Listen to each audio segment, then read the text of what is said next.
Kyle, I saw you pop up on my feed so randomly all the time. I saw a GIF of you the other day. I think it was like front page of Reddit of you almost getting killed by a door. Do you remember that? Was that recently? Nah, no, that's a couple years ago. Yeah, I've seen that one a bunch of times. Yeah, that's totally real. There have been people who said that's CGI. I'll own that one. That's real. I had two camera crews there that day. One guy filming, just off a tripod right behind me and a bit to the right, and I had another crew over there filming high speed. And they had never filmed with me before. I was kind of experimenting with their high speed. I had used Richard's prior, and I was seeing. And I had to pay these people. Richard's always kind enough to come down and we collaborate in some way. Even though if you were going to pay Richard, you're looking at least $5. He wouldn't come for less than $5,000 a day, and he shouldn't because that's what the fee is for his equipment and an operator, minimum. But I had these guys there, and so they filmed it in high speed. And after it happened, you can hear one of on my footage that I've cut out, of course. And we can hear one of the slow-mo guys going, "Motherfucker! What was that? Oh God!" Because he's watching it in like slow motion as it comes and tumbles and stuff. So yeah, that was a product of too much being placed in the wrong place. Normally we put our charge right in the center of the cabin of a vehicle, and I usually dangle it from the rear view mirror. And this car didn't have a rearview mirror because it was a junk. It was like Jeremy made a mistake or something. Did he break something? So made you switch cars? The rearview mirror's broken off, so it had to go on the oh shit handle in the passenger side. So that meant the box was right against that door. It was about 15 pounds, which is pretty standard car demolition size charge. But yeah, sent that door coming right back at us. I'm gonna be honest. I'm not trying to sound like some sort of badass or like an asshole. It just really doesn't scare me when that shit happens. I just don't care. There's not enough time for you to be scared. Yeah, I feel like that would have really hurt you. It would have killed me, maybe. You're either completely unconcerned or you're dead. Yeah, like but like when I'm out there, I'm like, what FPS Russia do? He wouldn't give a fuck. So it's like I don't give a fuck. And if it were me and there weren't cameras, oh God, I would have shit my pants after. I'd been like, what was that? But because it was FPS Russia doing it, FPS Russia don't care. Like Chiz mentioned, there's thermite raining on FPS Russia the other day. I'm terrified of thermite.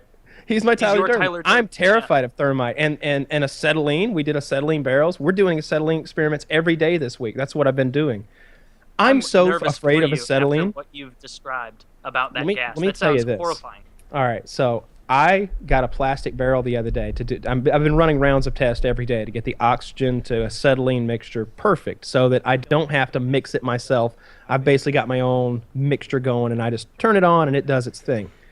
I put too much oxygen in, and now I had shot some dragon's breath at the ground prior, so it's possible there was an ember on the ground or a little flame on the ground. But while I was filling the barrel, it spontaneously combusted and exploded so goddamn loud it rang my ears, and they were going. It was like Archer.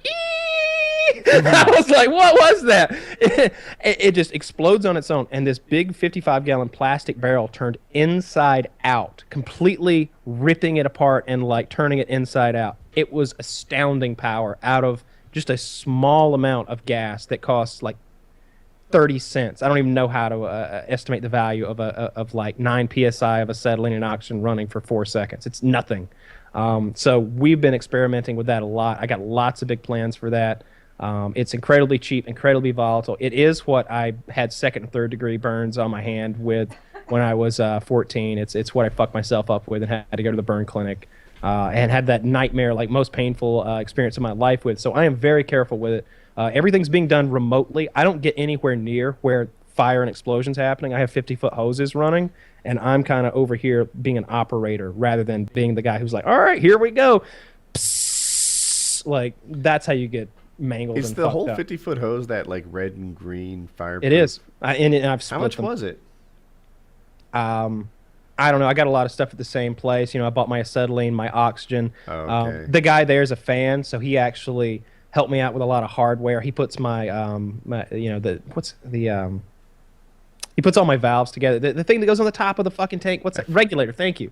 Like if I need a specialized regulator or something that needs an extra output or something or something like that, he's always happy to tinker with stuff for me and make me something and give me advice because I don't know very much about oxyacetylene and how it can perform in certain scenarios. He was like, "Oh, don't run this acetylene tank at more than 15 psi. They become volatile after that." And I was like, "What does that mean?" He's like, "I mean, sometimes they fucking explode and kill people."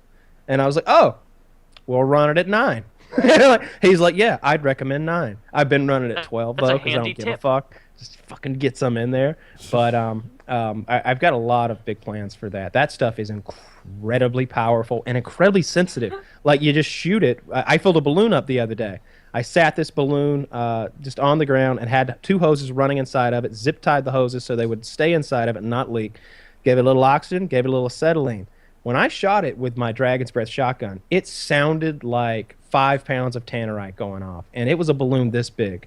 I have special latex balloons that I've ordered from Amazon. They go 6 feet wide. I've got those. Yeah, it's an outrageous explosion we're talking about, and it costs like $1. So I'm gonna have some fun with that. That's what I've been working Mine on were this like week. I've been 20 acquiring. bucks each. What are? The balloons. Oh, the balloons are expensive. The gas is cheap though. Yeah, the balloons are not cheap. No, you're right. I thought you about said that. the whole thing about balloons is that you wouldn't want to fill one up with this because the Your static static could electricity, ignite yeah. the entire thing. Yeah, so I've been So spraying what's the the point of balloons the- with some anti-static spray, and I'm also my fear because Woody always had this video idea of filling a balloon up with oxyacetylene and throwing Molotov cocktails at it. But my thought was always that one, we're gonna be chunking Molotov cocktails all day and maybe I think missing. the idea for that was the Dragon's Breath. The Molotov cocktails was at a propane tank. Okay. Well, in any case, my fear has always been with filling balloons up with explosive gas is that you have to do it right here and then take the thing you filled them out with and then tie a knot in the balloon or something, and that's putting you in the danger zone. And that's just stupid. You could easily fuck yourself up, die, rupture your eardrums, blind yourself, scar yourself. Something awful could happen, and I don't want that. This is the moneymaker. Can't be looking like some kind of fucking Harvey Dent character or something. So. What I've got going on is kind of a remote situation, so it's over there, I'm over here, and everything seemingly has gone well so far.